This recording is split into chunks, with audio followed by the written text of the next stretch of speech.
화창한 가을 날씨입니다. 거룩한 주일날 성전에 나오신 여러분 예수님 이름으로 환영합니다. 마음을 모으고 신령과 진정으로 하나님께 찬양드리며 나아가길 원합니다. 찬양드리며 하나님께 나아가겠습니다.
사도신경으로 신앙 고백하시겠습니다.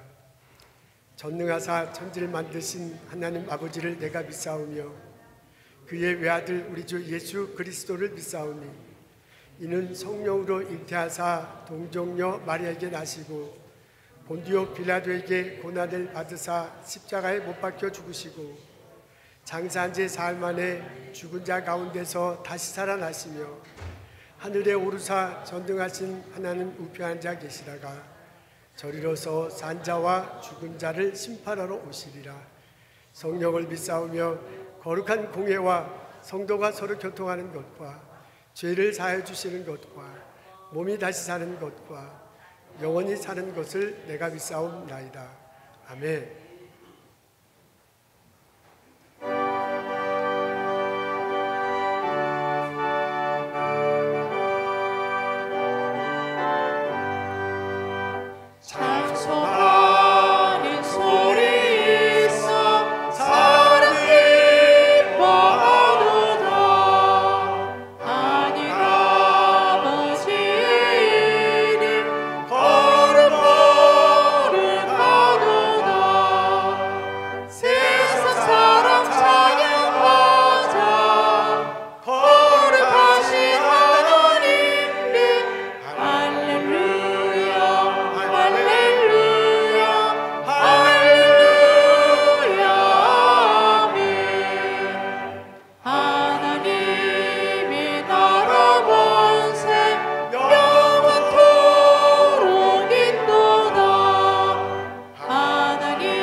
다 같이 기도하시겠습니다.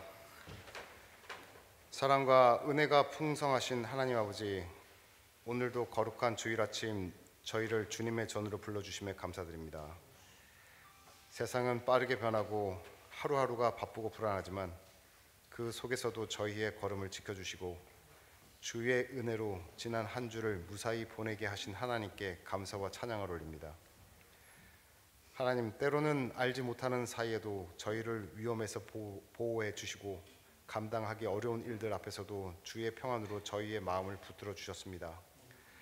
하루하루의 호흡과 건강, 일할 수 있는 자리, 그리고 사랑하는 가족과 이 공동체를 허락하신 주님의 은혜에 감사드립니다. 모든 것이 주께로부터 왔음을 고백하며 우리의 삶이 언제나 감사의 제물이 되게 하옵소서. 주님, 요즘 경제의 어려움과 세상의 불확실함 속에서 많은 사람들이 근심과 염려 가운데 살아가고 있습니다. 그 속에서도 저희가 주님을 신뢰하게 하시고 눈에 보이는 물질이 아니라 보이지 않는 주님의 약속을 붙잡게 하옵소서. 저희의 일터와 가정 속에서 정직과 성실로 주님을 영화롭게 하며 작은 일에도 감사하고 나누는 삶을 살게 하옵소서. 주님이 주시는 평안이 세상이 주는 불안을 이기게 하시고 믿음의 사람으로 흔들리지 않게 붙들어 주옵소서. 하나님, 우리의 믿음이 더 깊어지길 원합니다. 예배와 말씀, 기도 속에서 주님을 더 알아가게 하시고 삶의 모든 영역에서 주님의 뜻을 따르게 하옵소서. 시험과 어려움 속에서도 낙심하지 않고 그 속에서 믿음이 단단해지는 은혜를 경험하게 하소서.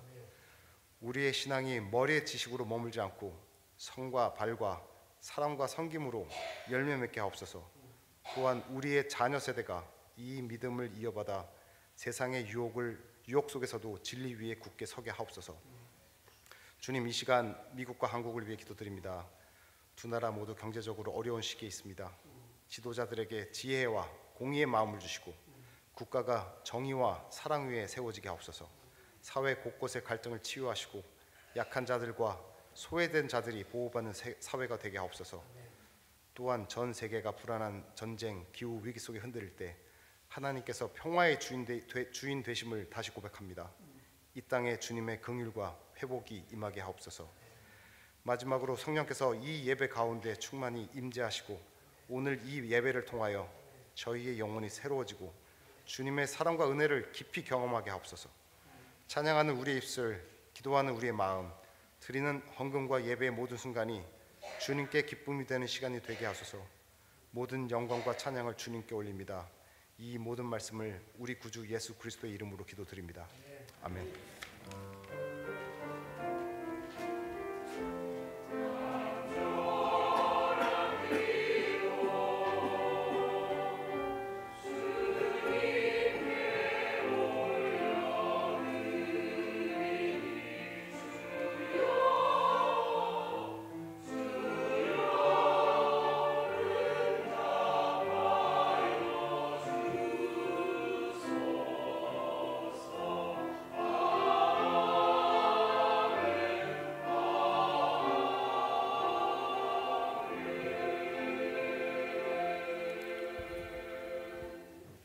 교회 소식 함께 나누겠습니다. 어저께 저녁 때 폴 페스티벌 있었어요. 초등부 어린이들, 유아부 어린이들 있었고, 그다음에 중고등부 학생들이 같이 도와서 그 재밌는 오락 게임도 하고 예배도 드리고 식사도 하곤 했습니다. 30명가량 모였다고 하는군요. 참 수고가 많았습니다. 그래서 선생님들 고생 많으셨어요. 중고등부 학생들 잘 도와줬고요. 우리 격려하는 박수 하면 참 좋겠습니다. 감사합니다. 구역회가 오늘 오후 5시 30분에 열립니다. 우리 임원 되시는 분들 꼭 참석해 주시면 고맙겠습니다. 그 재활용 물품 모집해요. 지금 그 컨퍼런스 룸에다 갖다 놓으면 되는데요. 보니까 제법 많이 있군요. 두르셔서 오른쪽에 그 예배당 두르셔서 오른쪽에 있는 룸이 컨퍼런스 룸입니다. 그곳에 놓으면 됩니다. 집에서 쓸만한 물건인데 안 쓰는 것들 있죠. 그것을 가져다 놓으면 큰 도움이 되겠습니다. 다음 주까지입니다. 그 다음 주까지요. 여러 하여간 집안에서 쓰는 물품이면 됩니다. 근데 그 중에서 소형 가구들 큰 것들이 있으면 책장, 커피 테이블, 책상, 의자들도 봤는데 그거는 김성실 권사님 댁에 직접 갖다 주시면 고맙다고 하는군요. 11월 15일부터 23일날 갖다 주면 그 이후에 메인에 있는 그 담당자가 와서 픽업해 갈 거라고 합니다. 중고등부 겨울수련회가 있습니다. 12월 26일부터 29일까지입니다. 금요일 주말을 끼고 합니다. 우리 중고등부 학생들 자녀된 분들 꼭 보내주시면 참 고맙겠습니다. 그리고 우리 그 대학생들, 청년 대학생들 같이 참석해서 도와달라고 여러분 자녀들에게도 권면하시면 참 좋겠습니다. 우리 추수감사주일이 11월 23일 날 11월 넷째 주입니다. 우리 하나님께 감사하는 마음으로 추수감사절 예배를 드렸으면 참 좋겠습니다. 오늘 방문하신 분이 있고요. 조동림 성도님, 조순자 권사님의 조카라고 합니다. 한국에서 오신 듯한데 오늘 방문해 주셔서 감사합니다. 박수로 환영하겠습니다. 어서 오십시오.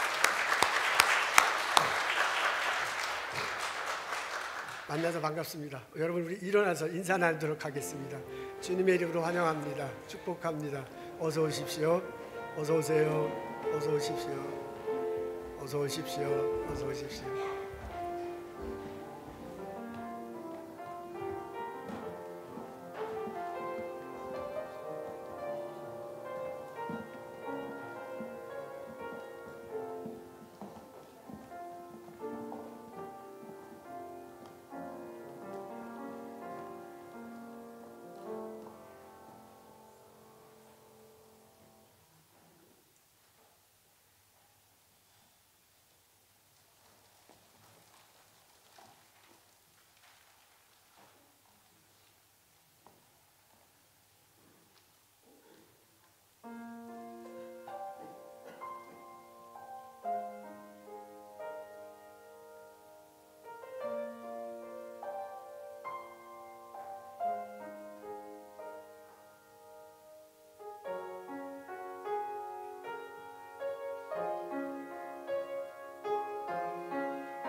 감사합니다.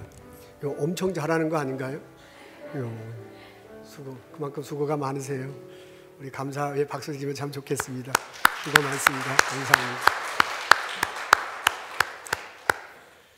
오늘 저희들 읽은 말씀은 요한복음 15장 5절에 있는 말씀입니다. 제가 읽도록 하겠습니다. 나는 포도나무요 너희는 가지라.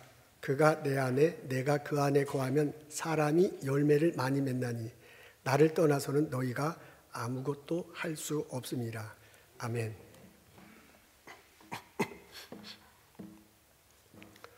요한복음 15장에 있는 말씀 읽습니다. 이 말씀을 읽고 묵상하노라면 그림이 잡혀요. 포도알, 포도송 알이 당글 아주 잘 연그른 포도송이가 보입니다. 그러면서 그 포도송이가 많아지더니 포도나무가 보이고요. 그 포도나무가 점점 많아지더니 거대한 포도밭이 눈에 들어옵니다. 예수님께서 이렇게 말씀하시는군요. 우리 앞에 있습니다. 우리 다 같이 한 목소리로 읽겠습니다. 시작. 나는 포도나무요 너희는 가지라. 그가 내 안에 내가 그 안에 거하면 사람이 열매를 많이 맺나니 나를 떠나서는 너희가 아무것도 할 수 없으니라. 예수님이 당신을 포도나무라고 하고요. 우리를 가지라고 합니다. 그래서 포도와 가지로 비유해서 예수님과 우리들의 관계를 설명합니다. 가지는 가지는 나무에 붙어 있어야 돼요. 그래야 영양분과 수분을 받습니다. 가지는 나무에 붙어야 살지 아니면 떨어져 있으면 죽습니다. 가지는 나무에 붙어 있어야 돼요. 그래야 존재감을 찾고 언젠가는 열매를 맺게 마련입니다. 이것을 빗대어서 예수님이 우리와 예수님과의 관계를 설명하는군요. 예수님과 나와의 관계를 포도나무에 빗대어서 말하는 것입니다. 우리가 예수님에게 붙어 있어야 돼요. 그래야 살 수 있습니다. 예수님께서 주시는 은혜로 우리는 살아갑니다. 우리는 예수님께 꼭 붙어 있어야 돼요. 그래야 나의 존재감을 형성할 수 있고 나의 삶 속에서도 열매를 맺게 됩니다. 그런 것을 설명하면서 예수님께서 우리에게 말씀하시는군요. 너가 내 안에 내가 너 안에 있는 것이 참 좋더라. 사도 바울은 이것을 믿음으로 바꾸어서 표현하고 우리들에게 알려줍니다. 로마서 10장 9절에 보면 이런 내용이 나옵니다. 앞에 있어요. 우리 다 같이 읽겠습니다. 시작. 내가 만일 내 입으로 예수를 주라 시인하며 또 하나님께서 그를 죽은 자 가운데서 살리신 것을 내 마음에 믿으면 구원을 얻으리라. 믿는다, 나는 그런 표현이 나오는군요. 내가 예수님을 믿는 거예요. 내가 예수님을 믿어서 그가 주다라고 입으로 말한다 하는데요. 입으로 그가 주다라고 말한다는 건 뭐예요? 나는 종이 된다는 거죠. 그래서 예수님과 나와의 관계를 주인과 종으로 설정하고 있습니다. 이렇게 될 때 예수님을 통해서 하나님의 능력이 내게 내려옵니다. 예수님을 통해서 하나님에게 나타난 큰 능력이 있으시죠. 예수님이 십자가에 달려 돌아가셔 죽으셨어요. 그를 사흘 만에 부활시키셨습니다. 이런 놀라운 능력이 있습니다. 하나님께서는요, 그 놀라운 능력을 예수님을 통해서 보여주셨고 그 놀라운 능력을 우리에게도 내려주십니다. 그래서 우리도 죽었다가 살아나는 거지요.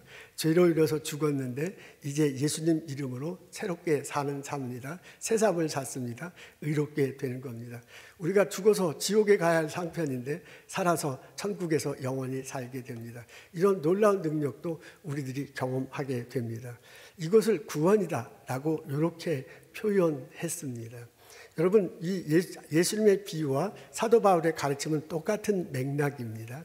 예수님이요, 나는 나무니 너희가 가진 내게 붙어 있으라. 그 말은 사도 바울이 뭐라면 예수를 믿는다. 그래서 예수님이 주인이고 내가 종이 된다 라고 그렇게 표현했습니다. 가지가 나무에 붙어 있어야 살죠. 그리고 존재감을 찾죠. 그런 것처럼 예수님 안에 있을 때 내가 구원받아서 존재감을 찾을 수 있다라고 그렇게 표현했네요. 그리고 예수님께서 열매를 맺는다라고 말한 것을 사도 바울은 그 구원을 얻는다라고 표현을 했습니다. 여러분, 이게 표현은 다르지만 같은 내용이에요. 예수를 그리스도로 고백하는 겁니다. 내가 예수님을 믿을 때 예수님은 나의 주인이 되고 나는 종된 나의 삶 속에서 나서 구원을 얻으며 살아갈 수 있습니다. 그걸 예수님은 뭐라고 하냐면 나는 나무고 너희는 가지다 라고 그렇게 표현했군요. 그래서 너가 내 안에 내가 너 안에 있어야 할 것이다 라고 말합니다. 이 내용을 곰곰이 생각해 보면 참 마음으로 이렇게 와닿는데요. 그러면서 또한 질문이 생깁니다. 마음으로 믿는다는 것이 도대체 무엇인가? 여기 보니까 입으로 주를 시인한다고 그래요. 그건 쉽죠. 입으로 예수가 주다라고 이렇게 말을 하는 거예요. 근데 마음으로 믿는다, 마음으로 믿고 입으로 시인한다고 그래요. 그 마음으로 믿는다는 게 무엇일까 하는 지금 궁금함입니다. 저는 이런 궁금함이 어렸을 때부터 생겼어요. 어렸을 때부터 이제 주일학교 다니면서 궁금한 것들이 참 많은데 그 중에 하나가 이거예요. 마음으로 믿는다는 게 도대체 뭔가? 나는 예수님 믿는다라고 그렇게 말하는데 마음으로도 왜 굳이 마음으로 믿는다라고 할까 하는 그런 궁금증이 많이 생겼습니다. 이런 질문을 가지고 제가 평생 살아오면서 성경을 읽으면서 깨달은 것이 있습니다. 성경에 보니까 성경에는 성경에 마음이라는 단어가 나올 때 보면 그 근처에 꼭 생각이라는 단어가 상당히 많이 나옵니다. 내 마음의 생각이 왜 이렇게 악하냐라는 식이에요. 마음이라는 단어 옆에 생각이라는 그런 단어가 거의 대부분 나옵니다. 그래서 제가 볼 때 성경을 읽어서 보니까 마음의 한 펑션이 생각하는 거구나. 이 생각하는 것을 마음으로 이렇게 표현하는 거나 알 수 있었습니다. 또 하나는 성경에 마음이라는 단어가 나오면 그 다음에 감정 표현이 자주 나옵니다. 예수님이 겟세마네 동산에서 기도하자고 제자들에게 부탁할 때 내가 마음에 죽게 생겼으니 너 기도해달라 이제 이렇게 얘기하잖아요. 그런 식으로 예수님의 감정 표현이 담겨 있어요. 그런 식으로 마음이라는 글자 주변에 보면 그 사람의 감정 표현이 좋다 나쁘다 그런 표현들이 자주 나옵니다. 또 하나는 마음이라는 단어에 보면 그 사람이 말하는 사람이 행동하는 것, 그 사람의 의지 같은 것들이 잘 나와 있습니다. 스토리로 나와 있기도 하고 그렇습니다. 그래서 제가 그렇게 읽으면서 제가 정돈한 거예요. 성경에서 마음이라고 할 때는 세 가지가 구성되어 있는 것으로 이해하고 내가 그렇게 정리하고 성경을 읽으면 대부분이 이해가 됩니다. 성경에서 말하는 마음 속에는 생각이 있고요. 성경에서 말하는 의지, 마음 속에는 의지가 있고 감정이 있네요. 요 세 가지로 구성되어 있는 것을 마음이라 한다라고 그렇게 이해한 겁니다. 여러분 우리가 일반적으로 마음 할 때는 이 가슴에 마음이 있다고 합니다.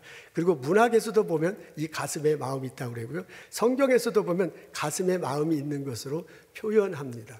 그런데 뇌과학자들의 주장을 보니까 이 마음은 이 뇌에서 벌어지는 현상이라고 하는군요. 이 가슴에 있는 게 아니래요. 그건 이제 뇌과학자들의 이제 말이고요. 우리는 일반적으로 마음은 이 가슴 속에 있다라고 그렇게 여기고 있습니다. 제가 살아오면서 보니까 이 마음, 이 가슴 속에 있는 영향을 주는 게 두 가지가 있는데 그 하나는 본능입니다. 우리는 사람이기 전에 동물이에요. 그래서 동물적 본능이 있습니다. 누군가 나를 죽이려고 할 때 막 별 생각 없이 무서워지잖아요. 그 본능이 무서워져서 막 도망가잖아요. 본능적인 반응을 봅니다. 배고프면 막 먹고 싶지요. 그리고 막 욕심내고 싶은 그런 건 이 본능 속에 있는 거라요. 우리 영어로 것 레벨 이 밑에 있다고 그러잖아요. 그래서 속 사람 맨 밑에 이 본능이 사로잡고 있다. 저는 이렇게 그렇게 생각하는 거예요. 또 다른 하나 우리 마음에 영향을 주는 게 있는데 그게 뭐냐면 영입니다. 우리 인간에는 영이 있습니다. 하나님께서 인간을 창조하실 때 생명을 불어넣으셨잖아요. 그래서 우리 속에 들어와 있습니다. 살아있는 영으로 이렇게 있어서 그 영이 마음에 영향을 주고 우리들 속사람, 내 생각, 내 감정, 내 의지, 내 본능에 영향을 주면서 나를 이렇게 행동하게 합니다. 그래서 그 영은 이제 머리에 있다라고 이렇게 생각하는 거예요. 여러분 앞에 다이어그램이 있는데 이거는 제가 정돈한 겁니다. 우리 성경에도 보면 겉사람이 있고 속사람이 있다고 그래요. 겉사람이 얼굴, 몸, 다리 이렇게 형성되어 있죠. 성경에 적혀져 있는 것을 곰곰이 읽어보면 성경에는 속사람이 이런 식으로 형성되어 있는 것처럼 저는 그렇게 생각하고 여겨진 거예요. 우리 속사람의 한 마음에는 마음이 있습니다. 마음과는 생각, 감정, 이성이 생각, 감정, 의지, 행동이 이렇게 작용하는 거 있고요. 그 밑에는 본능이 있고 그 위에는 영이 있습니다. 이게 우리 속사람의 모습이다라고 제가 정돈한 거예요. 성경을 읽고 제가 이렇게 정돈한 거고 이렇게 성경을 읽으면 많은 것들이 이해가 됩니다. 로마서 10장 9절에 보면 마음으로 믿고 입으로 시인한다 그러는데 그 마음으로 믿는 게 무엇이냐라는 게 지금 질문입니다. 여러분, 이 다이어그램을 통해서도 마음으로 믿는다는 것이 설명이 가능합니다. 우리 마음의 작용 중에 가장 큰 것이 생각하는 겁니다. 자꾸 생각하다 보면 마음이 움직여져서 나도 모르게 행동하게 됩니다. 그렇게 생각을 통해서 믿어지는 사례가 성경에 나옵니다. 사도행전 8장에 보면 빌립과 그 이디오피아 그 내시가 이제 만나는 장면입니다. 이디오피아 내시가요, 예루살렘을 방문하다가 이디오피아로 돌아가요. 돌아가면서 마차 안에서 성경을 읽는데 그때 하나님께서 빌립을 보내시잖아요. 그래서 빌립이 이디오피아 내시에게 물어봐요. 내가 읽는 것을 깨닫느냐? 라고 그렇게 물어봐요. 그러니까 내시가 대답하는데 가르쳐주는 사람이 없는데 어떻게 깨닫습니까? 라고 얘기하네요. 그러니까 빌립이 그 마차를 타고 가르쳐줘요. 그러고 난 다음에 세례받았다라는 내용이 나옵니다. 여러분, 세례받았다는 것은 뭐예요? 예수를 믿었다는 거죠. 예수를 믿기 전에 어떤 일이 있어요? 성경 말씀을 배웠어요. 배우고 이 사람이 깨닫는다라는 단어가 2번 나오잖아요. 깨달았기 때문에 믿게 된 거고 믿어서 세례를 받은 거거든요. 여러분, 그 깨닫는다, 이해한다, 그게 생각한다는 표현이에요. 여러분, 제 논리를 다 파시죠. 예수 믿기 전에 대화를 나누면서 생각할 시간이 있었어요. 그 생각하는 과정을 통해서 마음이 움직여서 믿게 된 케이스다, 그런 얘기입니다. 여러분, 생각을 통해서 우리가 예수에 대한 믿음을 가질 수 있습니다. 또한 우리가 감정을 통해서도 예수에 대한 믿음을 갖게, 감정을 통해서도 마음이 움직이고 그렇게 해서 마음으로 예수님을 믿게 될 수도 있습니다. 누가복음 24장에 보면 엠마오로 가는 2 제자 이야기가 나옵니다. 예수님 돌아가시고 난 다음에 제자들이 많이 실망해서 흩어졌어요. 2명의 제자들이 자기의 고향인 엠마오로 돌아갑니다. 엠마오로 돌아갑니다. 슬픈 기색이 있는데 부활하신 예수님이 다가가잖아요. 그러면서 왜 그러냐, 예루살렘에서 무슨 일이 있었느냐 설명을 합니다. 그러고요, 예수님이 성경을 풀어서 설명을 해줘요. 얘기를 해줘요. 그랬더니 그 2 제자가 마음이 뜨거워졌다고 해요. 마음이 뜨거워졌다는 것은 감정의 변화가 일어났다는 거거든요. 그러고 난 다음에 이 사람이 예수님이구나 라는 걸 알게 돼요. 그래서 엠마오로 가던 길을 돌려서 예루살렘으로 돌아가서 예수님 부활했다라고 선포합니다.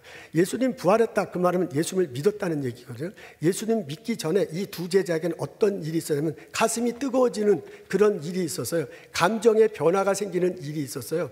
그 감정 변화하는 과정을 통해 마음으로 감정을 변화하면서 예수님을 알아보고 믿게 된 거거든요. 그걸 성경을 뭐라고 표현하면 마음으로 믿게 된 거다.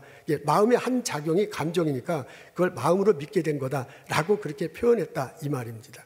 여러분, 감정 변화를 통해서 예수님을 알게 되고 믿으면서 그 다음에 마음으로 고백할 수도 있습니다.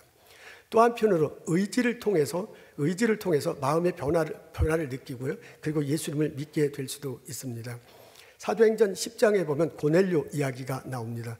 고넬료가 하나님을 경배하는 사람이었다고 하는군요. 하나님께 경건하고요, 경건한 삶을 사고 기도해, 그리고 하나님의 말씀대로 이렇게 구제 활동하려고 굉장히 노력했다고 합니다. 그 사람이 왜 그렇게 했겠습니까? 하나님 말씀대로 살려고 했기 때문에, 하나님 말씀대로 살고자 하는 마음이 있어서, 다른 표현을 하면 그런 의지가 있어서, 그런 의지가 있기 때문에 행동으로 옮긴 거예요. 그래서 그렇게 막 구제하면서 살아가고 있었습니다. 근데 그분이 예수님을 몰랐대요. 그리고 베드로를 통해서 예수님 소식을 듣고 초청을 해서 예수님 말씀을 듣습니다. 그때 성령께서 역사하셨대요. 그리고 온 가족이 세례를 받았다는 내용이 나옵니다. 여러분, 이것도 그냥 합리적으로 이렇게 생각해 보세요. 온 가족이 세례를 받았다는 얘기는 예수님을 믿었다는 거예요. 예수님을 믿기 전에 말씀을 들었다는 거예요. 말씀을 듣기 전에 이 사람이 한 거 뭐냐면 사람들에게 자꾸 구제하면서 하나님 말씀대로 살려고 자꾸 말하는 거야. 그러니까 믿기 전에 몇몇 단계이지만 이 사람 마음속에는 어떻게 하든 하나님 가르침대로 살고자 하는 의지, 어떻게 하면 하나님 말씀대로 살고자 하는, 행동하고자 하는 그런 것이 있었다는 거예요. 그것이 영향을 주어서 마음을 움직이고 결국은 예수님을 믿게 됐다, 그 말입니다. 그렇게 의지가 발동해서 행동을 해서 마음을 움직여서 예수를 믿을 수도 있습니다. 여러분, 본능을 통해서도 예수님을 믿을 수 있습니다. 사도행전 3장에 보면 그 성전 미문에 안전뱅이가 일어나는 이야기가 나옵니다. 베드로와 요한이 그 베드로와 요한이 성전에 가서 앉은뱅이가 앉아 있어요. 내가 일어서기를 원하냐 그러니까 무슨 소리입니까? 나는 일어서기를 원합니다. 답합니다. 그때 나사렛 예수 이름으로 고하느니 일어나라니까 앉은뱅이가 일어나요. 그러면서 그 앉은뱅이가 찬양을 하고 하나님께 찬미하는 내용이 나옵니다. 여러분 그것도 그러니까 예수님의 능력을 경험한 거거든요. 치유의 능력을 경험한 거거든요. 예수님을 만난 거예요. 이 사람은 예수님을 믿게 됐어요. 근데 예수님을 믿기 전에 어떤 일이 있었나요? 이 사람은 예수님에 대해서 생각해 본 적이 없을 거야.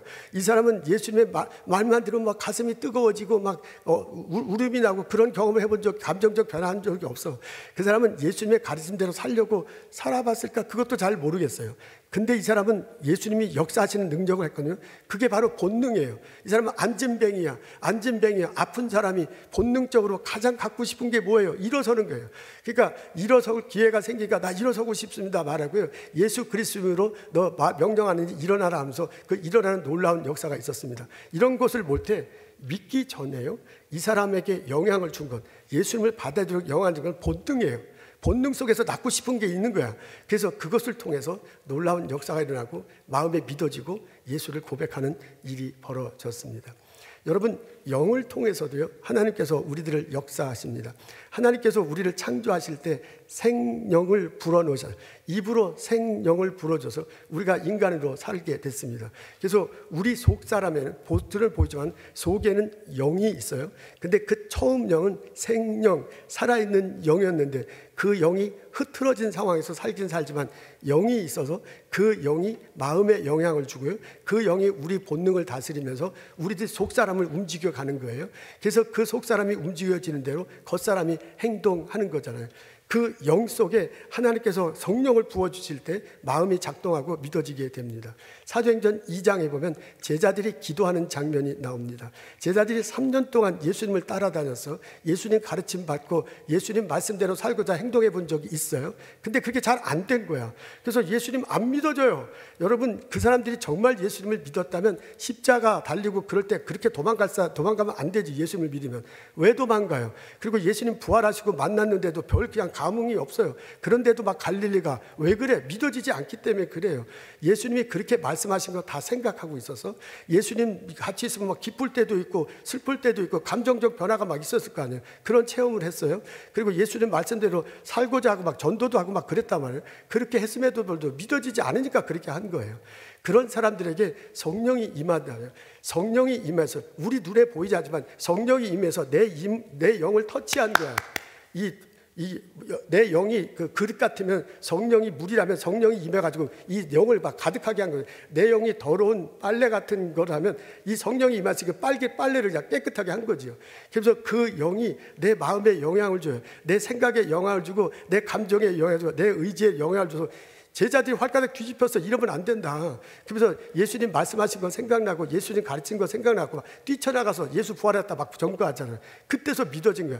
성령이 내 영을 터치하고 그 영이 내 마음을 움직이고요. 그리고 내 본능을 막 주장함을 통해서 마음속에 믿어지게 되는 이런 놀라운 일이 벌어지게 된 겁니다. 여러분 제가 지금 속사람은 이런 구조로 됐다. 성경을 읽을 때 이런 구조로 나는 이해한다 말하고요. 이 구조 각각 속에서 하나님께서 어떻게 역사하셔서 마음으로 믿어지게 하는 걸 지금 설명하는 중입니다. 근데 성경에 보면 도저히 설명이 안 되는 것이 있습니다. 이렇게 제가 해놓고 나서도 설명 안 되는 게 있는데 그거는 하나님께서 강권적으로 역사하시기 때문입니다. 그게 사도행전 9장에 보면 사울이 회심할 때 보면 나와요. 사울은 예수 생각을 해죠. 근데 죽이려고 생각한 거지 예수님 때문에 막 싫어지고 예수님을 잡으려고 한 거지 그냥 예수님 때문에 마음이 말랑말랑해지고 막 감정이 좋아지고 그런 게 아니에요. 전혀 다른 생각을 한 사람이에요. 본능적으로 예수 잡으러 죽이려고 하는 사람이야. 그게 올바른 영의 가르침이라고 생각하는 사람이야. 근데 그 사람 예수님이 만나주잖아요. 빛과 영으로 만나죠. 강권적으로 역사해. 믿도록 그냥 막 만들어버려요. 그래서 그냥 믿는다고 고백하는 것을 볼 수 있어요. 그거는 이 다이어그램의 설명이 안 돼. 이것과는 상관없는 거야. 그냥 하나님께서 강권적으로 역사해서 믿게 만드는 겁니다. 여러분 제가요 평생 성경을 읽으면서 마음으로 믿는다는 게 도대체 뭐냐 그것 때문에 굉장히 고민 많이 했어요. 그러면서 마음에는 마음은 마음은 생각과 의지와 감정으로 되어 있다. 적어도 성경에 보면 그래요. 그리고 우리 속 사람은 이런 식으로 되어 있다라고 제가 정돈한 거예요. 그러면서 이런 과정 중에 하나를 통해서 내 마음이 움직여서 예수를 믿게 됐다면 그것이 바로 마음으로 믿은 거다라고 여러분들에게 설명하고 있는 중입니다. 여러분, 제가 이렇게 장황스럽게 설명하는 이유는 내가 예수를 믿는다는 것이 얼마나 감사한가라는 것을 다시 한번 깨우치기 위함입니다. 여러분, 어떤 과정을 통해서 예수를 믿었습니까? 예수님을 믿게 됐습니까? 제가 지금 설명한 것을 놓고 곰곰이 생각하면 생각하다가 예수님을 믿을 수도 있고요, 어떤 감정 변화가 있어서 예수님을 믿을 수 있고요, 내가 의지적으로 자꾸 행동하다 보면 예수님이 마음에 움직여서 믿을 수도 있습니다. 어떤 사람은 막 본능적으로 자기도 모르는데 그냥 본능적으로 따라 부르는 믿고, 어떤 사람 기도하는 가운데 성령께서 강하게 역사하셔서 내 영을 맑게 하고 내 영을 붙들어서 믿게 할 수도 있어요. 그리고 어떤 분은 전혀 자기 의지와도 상관없는데 믿는 분이 있어요. 여러분, 이 중에 어떤 경로를 통해서 예수님을 믿게 됐습니까? 지금 내가 예수를 믿는다면 얼마나 그게 인생의 대박이라는 표현을 하는데 정말 예수를 믿는 것이 인생의 대박입니다. 근데 아쉽게도 우리 중에 예수를 못 믿겠다, 예수가 그리스도다, 죽은 사람이 살아났다 믿어지지 않는 분이 혹시 있을 수도 있습니다. 있을 수 있죠. 교회 다닌다고 어떻게 그게 다 믿어집니까? 말이 안 되나.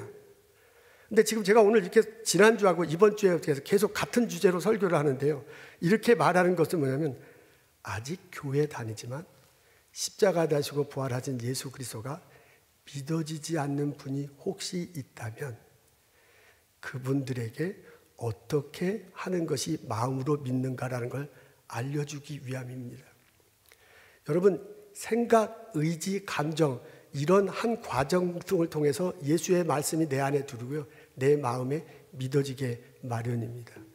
이런 과정을 통해서 예수가 믿어지는 게 되는구나 라는 것을 듣고 생각하면서, 이 기회에 내가 예수님을 잘 못 믿는데 예수님을 좀 믿도록 노력해보자 하는 계기가 됐으면 얼마나 좋겠습니까?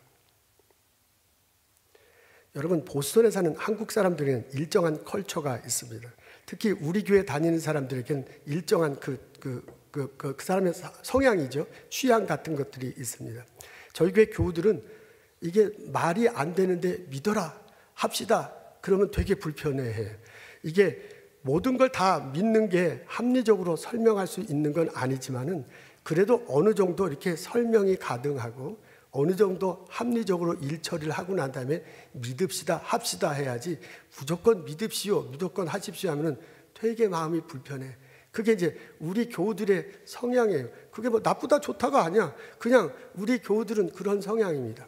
이렇기 때문에 우리들이 예수를 믿는 데 있어서도요, 어느 정도 설명이 돼야 돼. 내가 믿는 예수가 전부 다 설명할 수는 없죠. 설명이 가능하면 그건 신이 아니에요. 그렇지만 설명할 수는 없지만 그래도 어느 정도 설명하고 어느 정도 합리적인 방향을 제시해야 그래도 좀 이렇게 듣고 마음에 이렇게 오는 그런 성향을 갖고 있습니다. 이런 성향을 갖고 있는 사람은 생각이 깊은 건데요, 생각에서 어느 정도 정돈이 돼야지 믿어지는 거예요. 그런 우리들에게요, 이 예수님의 가르침이 어느 정도 생각이 정돈돼야 마음속에 이제 받아들이고 믿게 됩니다. 이런 우리들 성향에게 가장 좋은, 가장 적합한 방법이 성경 공부입니다. 성경을 놓고 공부하면서요, 일방적으로 선생님이 막 가르치는 게 아니잖아요. 우리 교회는 그렇게 안 합니다. 이제 그렇게 하고 대화를 나누잖아요. 성경을 놓고 대화를 나눠. 내가 이해한 바가 무엇이다, 내가 아는 바가 무엇이다, 그 성경을 놓고 우리가 대화를 합니다. 그리고 그 성경을 놓고 하다 보면 자기의 삶을 나눌 수도 있습니다. 그리고 그 성경 공부가 깊어지다면 내 속마음을 막 얘기하잖아요. 나는 사실 예수님이 안 믿어진다라고 말을 할 수 있는 그런 분위기가 됩니다. 이제 모든 성경 공부에서 그렇게 말하기는 쉽지 않을 거예요. 그리고 느닷없이 만나서 집사님 나는 사실 예수님이 안 믿어집니다, 그렇게 말하기는 참 어려울 거예요. 그래도 지금 제가 말하는 거는 그렇게 성경 공부에서나 어떤 대화, 말씀을 놓고 대화하는 것은 솔직하게 자기의 영적 고민을 말을 할 수 있어야 한다, 그 말입니다. 그렇게 말하기가 쉬운 데가 성경 공부다, 그게죠. 근데 이제 만약 그것이 안 된다면 이제 그것이 뭐 사실 부끄럽죠. 그렇게 솔직히 말하기 쉽지 않죠. 그러면 1대1로 만나서 말을 할 수도 있습니다. 우리 장로님, 권사님들, 집사님 중에 신뢰하면서 대화를 나눌 분도 있어요. 저를 찾아와서 이야기를 해도 좋습니다. 근데 느닷없이 목사님 찾아가서 나 예수가 안 믿어진다 그러면 괜히 찍힐 것 같고 그래서 이제 오기가 좀 거시기하죠. 그러니까 이게 성경 공부에서 만나서 대화를 시작하고 누군가가 1대1로 만나서 예수님에 대해서 진지하게 대화를 나누는 것이 상당히 좋습니다. 그렇게 대화를 나눌 때 생각하게 마련이고 생각하다 보면 정돈이 돼요. 그때 대화를 나누고 생각하고 정돈하는 과정 중에 하나님이 역사하시는 거예요. 성령님이 내려오셔서 그 사람의 영혼을 만지작거리는 거죠. 그 사람의 영혼을 따뜻하게 하고 축축하게 해주는 거죠. 그리고 그 영이 마음을 자꾸 터치해서요, 생각을 정돈하고요, 그런 과정 중에 믿어지는 거예요. 그런 놀라운 역사가 일어날 수 있습니다. 그래서 저는요, 예수 믿지 못할 수 있죠. 그런 것 때문에 고민 안 하고요, 그냥 신앙생활 하는 거는 나만 손해야. 그렇게 신앙생활해서 교회에 와가지고 집사님 되고 권사님 나만 손해야. 내가 실제로 예수님 앞에 났을 때 내가 예수님을 믿는다라고 고백할 수 있어야 되거든요. 그러니까 이 점을 이번에 분명히 하고, 그리고 내가 예수를 믿는다라고 고백하는 일이 우리 교회 안에 벌어졌으면 참 좋겠습니다. 여러분, 진심으로 권면합니다. 성경 공부에 참석하십시오. 여러분, 진심으로 권면합니다. 1대1로 만나서 대화하십시오. 내가 십자가 다시고 부활하신 예수, 그분을 믿는가? 라는 것을 놓고 진지하게 대화하고 생각으로 정돈하고 마음으로 믿고 고백하는 일들이 우리 교회 안에 벌어졌으면 참 좋겠습니다. 그런 놀라운 일이 벌어지기를 저는 날마다 기도합니다. C.S. 루이스라는 분이 있습니다. 이분이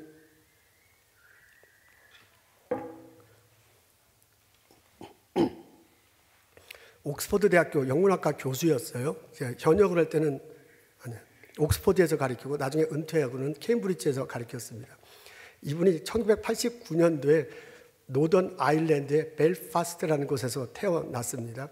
어렸을 때부터 동화, 신화 같은 걸 읽기를 좋아했대요. 그래서 그거 읽고 형하고 상상력을 막 발휘해가지고 막 있지도 않은 얘기 막 꾸며내기, 이제 그런 걸 하는 걸 형하고 하는 것을 참 좋아했다고 합니다. 9살 때 엄마가 굉장히 아파요. 그래서 진심으로 하나님께 기도합니다. 하나님 고쳐주십시오. 어머니와 함께 행복하게 살게 해주십시오. 그 어머니가 계속 아프시다가 돌아가셨습니다.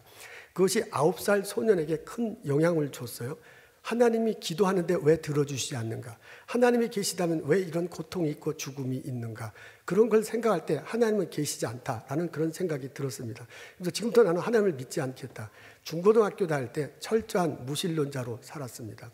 옥스퍼드 대학교에 입학했군요. 대학교 다닐 때 제1차 세계대전이 일어났습니다. 1917년 1차 세계대전이 일어났군요. 이제 학교 다니다가 군대에 들어갔습니다. 육군 장교 후보생으로 갔다가 나중에 소위로 임관해서 전투에 참석합니다. 프랑스 북부에 있는 썸밸리라는 지역에서 전투에 처음 참석했대요. 근데 이제 참호에 있어서 독일군을 맞이하는 게, 우리 참호가 뭔지 알죠? 이렇게 땅 파놓고 그 속에 들어가서 총 겨누고 있는 거죠. 그게 참호 속에서 이제 독일군과 대치하고 있는데, 포탄이 떨어져가지고 자기 참호 바로 옆에 떨어져서요, 같이 있던 사병 2사람은 죽고 본인은 큰 부상을 입습니다. 근데 그 포탄이 독일군한테 온 게 아니라 영국군이 쐈느다 오발해갖고 떨어진 거예요. 그래갖고 자기는 영국군인데 영국군이 쓴 포탄에 맞아서 죽을 뻔했습니다. 같이 있던 사병은 죽고 자기는 후방으로 옮겨져서 병원에 있게 됐는데, 병원에 있고 막 아프잖아요. 고향 생각도 나고, 그다음에 죽은 사병들 생각, 같이 있던 사람 죽었고 자기는 사라지니까 막 죄책감도 있고요. 그래서 막 별 고향 생각, 우울증에 빠지고 그럽니다. 그러면서요, 하나님, 신이 있다면 왜 이런 일이 벌어지는가? 신이 있는데 왜 우리가 이렇게 서로 싸우고 아군이 쓴 총에 우리가 죽어야 되는가? 이런 많은 고민들을 한 듯합니다. 전쟁이 끝났어요. 옥스퍼드에 돌아오고 이제 학교를 졸업하고 가르치기 시작합니다. 그리고 옥스퍼드 대학교의 교수가 됐습니다. 1931년 9월 달에 이제 산책을 가게 됐는데, 그 옥스포드가 이제 대학교로 만든 아주 아름다운 타운이에요. 여기 가보셨죠? 그 이제 아주 산책로가 좋은 곳이 참 많던데, 그 이제 산책을 하는데 J.R.R. 톨킨이라는 사람과 같이 산책을 합니다. 그분도 영문학과 교수였어요. 이분이 반지의 제왕이라고 여러분 아시죠? 여러분 자녀들 막 그 책 다 읽고 영화 다 봤을 건데 그것을 쓴 사람이다. 그러니까 영문학계 한 획을 긋는 사람 중에 한 사람이죠. 그 J.R.R. 톨킨하고 C.S. 루이스가 둘 다 영문학과 교수예요. 그래서 이제 그 산책로를 걸어가면서 대화를 나누는데 대화 주제는 이런 거예요. 신화는 신화다. 신화는 그냥 허구의 이야기지 신화는 실제 사건은 아니다 라는 주제를 놓고 대화를 나눕니다. 그러면서 그 대화 나눈 내용이 소개되어 있군요. 이렇게 내야합니다. C.S. 루이스 교수가 이렇게 얘기합니다. 나는 신화를 사랑해. 북유럽 신화, 그리스 신화 아름답고 감동적이지. 하지만 결국은 거짓말이잖아. 아무리 감동적이어도 사실이 아니라면 무슨 의미가 있겠어? 그랬더니 그 톨킨 교수가 이렇게 말합니다. 그렇지 않아 루이스. 신화는 인간의 상상력이 진리를 향해 손을 뻗는 방식이야. 우리가 만든 이야기 속에는 우리가 잃어버린 진실의 흔적이 있다. 신화가 무조건 거짓말은 아니다. 신화 속에 진실의 흔적도 있다. 이제 그런 식으로 얘기해요. 그러니까 루이스 교수가 뭐라 하냐면 하지만 기독교도 결국 하나의 신화 아닌가? 신이 인간이 되고 죽고 부활한다니 그건 환상적이다. 말이 안 된다라고 그렇게 말해요. 그냥 톨킨 교수가 그렇기 때문에 기독교는 특별한 거다. 기독교는 진짜로 일어난 신화다. 예수님의 이야기는 신화의 구조를 갖고 있지만 실제 역사 속에서 일어난 사건이다. 신화로 이야기되지만 실제로 일어난 사건이다. 톨킨 교수는 그렇게 얘기하는 거예요. 이런 식으로 대화를 나누다가 또 한참을 걷다가 이 루이스 교수가 자기의 속내를 말합니다. 나는 늘 무언가를 갈망해. 설명할 수 없는 그리움. 하지만 그냥 그건 환상일지도 몰라. 무언가를 갈망해. 심적인 걸 갈망하는 게 우리 영속에 있는 거죠. 그랬더니 톨킨 교수가 이렇게 얘기합니다. 아니야. 배고픔은 음식이 있기에 생기고 갈증은 물이 있기에 생겨. 그렇다면 이 세상 너머를 향한 갈망은 무엇을 가리키겠느냐? 그 갈망은 하나님을 향한 너희 영혼의 반응이야. 이해되시죠? 그러니까 루이스 교수가 그렇다면 예수님의 죽음은 단순한 상징이 아니라 실제로 일어난 구속의 사건이라는 거야. 너가 지금 말하는 게 이제 막 따지면서 얘기했겠죠. 톨킨 교수가 말합니다. 맞다. 하나님은 인간이 되셨고 우리를 위해 죽으셨고 다시 살아나셨어. 그분은 모든 신화가 암시하던 진리를 완성하신 분이다. 이런 식의 대화를 나눴답니다. 이런 식의 대화를 나누는데 C.S. 루이스가 나중에 쓰기를 자기 내면 속엔 전쟁이 일어난 것 같았대. 자기는 신화가 거짓이라고 자꾸 얘기했는데 이 사람은 신화가 다는 거짓이 아니다. 성경에도 신화의 이야기로 접해지지만 그것은 진리를 담고 있는 거다. 너가 지금 막 갈망하는 것은 영적 갈급함이고 그 영적 갈망은 왜 생기냐? 하나님께서 너에게 생명을 넣어줬는데 그 생명이 식었기 때문이다. 그런 식으로 막 설명하는 거거든요. 그냥 막 화가 나가지고 그냥 마음속에 전쟁이 일어났다고 합니다. 근데 그 대화하고 마음속에 전쟁하면서 계속 생각하는 거잖아요. 여러분 계속 생각하면서 며칠을 보내요. 그렇게 자기 혼자 계속 생각하면서 며칠을 보내면서 뭐라고 썼냐면 이성과 뭐라고 썼더라? 그러면서 이성과 성경에서 이성과 감정, 상상력과 논리 사이에서 막 왔다 갔다 하면서 자기가 갈팡질팡하면서 결정을 못 내는 거야. 근데 놀랍게도요, 그렇게 자꾸 대화하고 생각을 막 하는 중에 생각이 정리돼요. 생각이 정리되면서 예수님이 믿어지더래요. 생각이 정리되면서 믿어지는 거야. 그래서 나는 하나님을 믿겠다라고 결심하고요. 그 다음 날부터 교회 다니기 시작했답니다. 그 성경을 읽으며 예수 그리스도의 구속의 의미를 확신하고 그리고 이분이 예수를 믿기 시작했습니다. 나중에 이제 옥스퍼드 대학교 영문학과 교수였죠. 학생들을 가르쳐요. 그리고 BBC 라디오에서요. 그 강연을 하면서 대중들에게 설명을 합니다. 그리스도의 복음을 논리적이고 아주 쉽게 설명하는 것으로 많은 사람들에게 평판을 받았다고 합니다. 순전한 기독교, 고통의 문제, 나네아 연대 이야기. 여러분 읽으신 분들 거, 여러분 자녀들은 거의 다 읽습니다. 그 책을 쓴 분이 바로 C.S. 루이스입니다. 나중에는 기독교 변증하는데 아주 선두주자로 사과합니다. 여러분, 제가 이분을 왜 소개하냐면 이 사람이 대화를 했다는 거예요. 성경을 놓고 대화를 했고, 성경을 놓고 대화한 것을 생각했다는 거예요. 지금 제가 말하는 건. 그 생각하는 과정 중에 하나님이 성령으로 임하셨어요. 생각을 정돈하게 하시고요. 생각이 정돈되면서 믿도록 하나님께서 인도해 주셨다. 그래서 바울이 얘기하잖아요. 구원은 하나님의 은혜로 된 것이라는 것이 바로 그것입니다. 여러분, 성경 공부에 참석하십시오. 성경을 읽고 묵상하십시오. 사람들과 대화를 나누십시오. 그럴 때 여러분 생각이 정돈될 거예요. 그런 과정 중에 하나님께서 은혜를 내주시고 함께 참석해서 언젠가는 내 생각이 정돈돼, 언젠가는 내 의문의 답이 일어나, 언젠가는 자기도 모르게 마음속에 믿어지는 거야. 그런 일들이 벌어질 줄로 믿습니다. 저는 이런 일이 벌어지길 소망합니다. 교회 다니면서도 예수 안 믿을 수 있죠? 있으면 안 되겠지만, 안 믿어지는 거 어떻게 안 믿어지는 거? 자꾸 믿으라고 한다고 믿어지는 거 아니야. 할 수 없어, 그거는. 저는 그분들에게 말합니다. 저는 그분이 누구지만 그분을 놓고 기도합니다. 내가 말씀을 놓고 적어도 고민을 해야 돼. 성경 공부에 참석해야 돼. 1대1로 대화를 해야 돼. 어떻게 하든 그 성경을 놓고 내가 자꾸 생각을 해야 돼요. 그게 우리에게 가장 좋은 길이야. 자꾸 생각하다 보면 하나님께서 내 생각을 주장하시고요. 내 생각을 정돈시키고요. 나를 하여금 믿게 하는 놀라운 일들이 벌어집니다. 우리 성령함께 교우들이 날마다 예수님을 믿고 예수님 안에서 열매 맺으면 참 좋겠습니다. 나는 포도나무에 너무는 가지라고 그랬어요. 가지된 우리가 포도나무에 붙어 있어야 산다고 그랬어요. 그래야 열매를 많이 맺습니다. 그 열매를 가지고 풍성한 삶을 살 수 있습니다. 그 열매를 가지고 사람들에게 나눠주며 내 주변에 놀라운 포도밭이 형성되는 이런 역사가 있을 것입니다.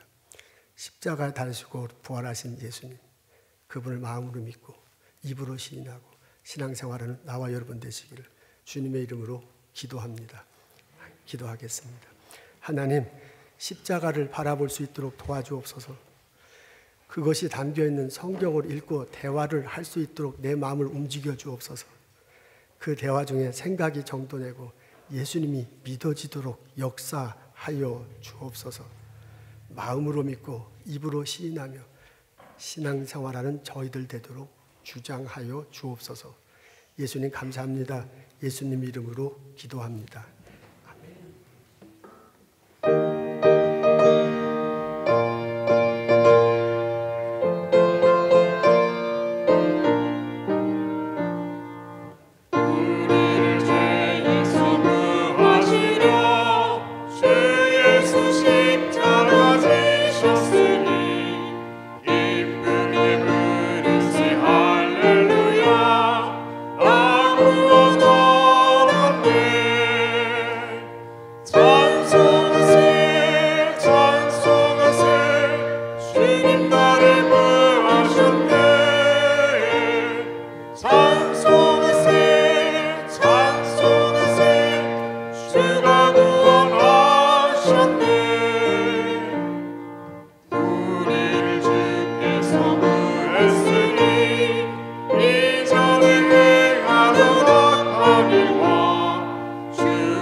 예수의 손목을 굳게 잡고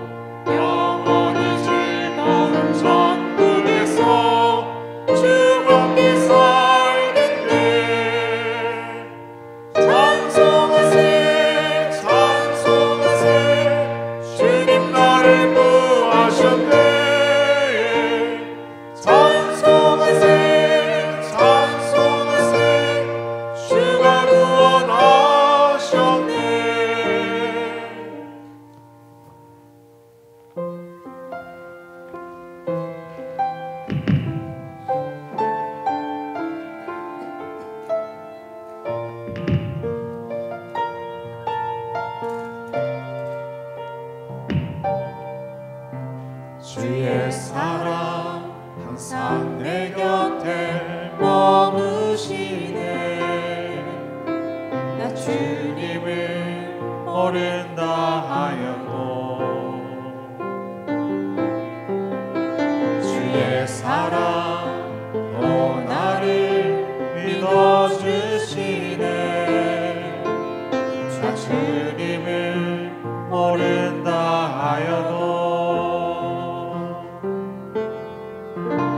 주의 사랑 항상 내 곁에 머무시네. 나 주님을 모른다 하여도 주의 사랑 또 나를 믿어주시네. 나 주님을 모른다 하여도 고백합니다. 주를 사랑합니다.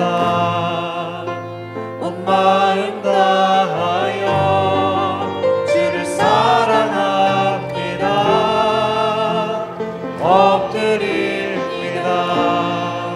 주를 경배합니다. 신실한 그 사랑으로 나를 채워주소서.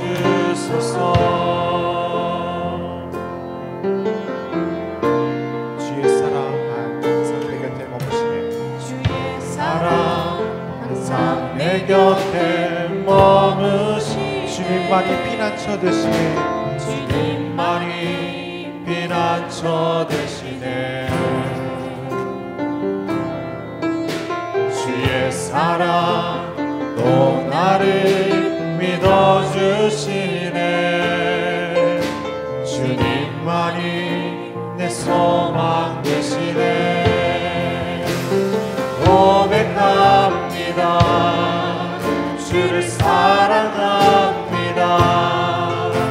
온 마음 다하여 주를 사랑합니다. 엎드립니다. 주를 경배합니다.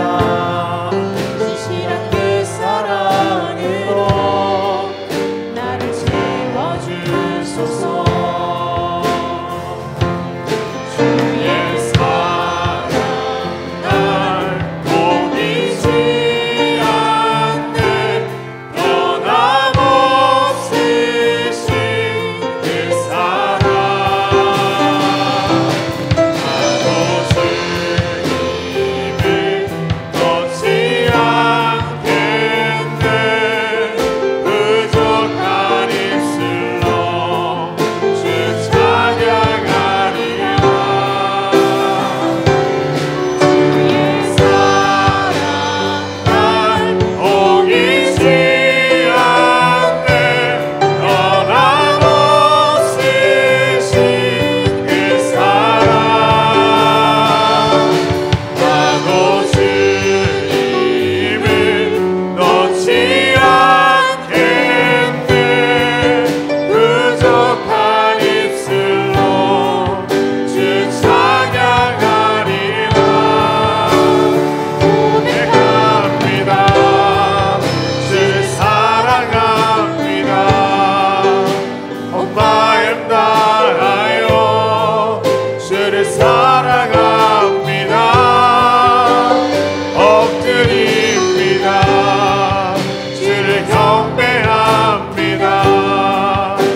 그 사랑으로 나를 채워주소서. 하나님, 날마다 내가 주님 안에, 예수님이 내 안에 거하게 하시옵소서. 하나님, 날마다 성령이 내 영을 만지시고 내 영이 성령 안에 거하게 하옵소서. 하나님, 날마다의 삶이 내 속사람이 새로워지고 내 속사람이 영화롭게 되고 내 속사람 안에 하나님의 영이 가득하도록 복을 내려 주옵소서. 그 은혜를 누리며 기쁘게 인생을 살아가고, 그 은혜를 누리며 가족들과 행복하게 살아가고, 그 은혜를 누리며 내 일터에서 열심히 일할 수 있도록 저희를 인도하여 주시옵소서.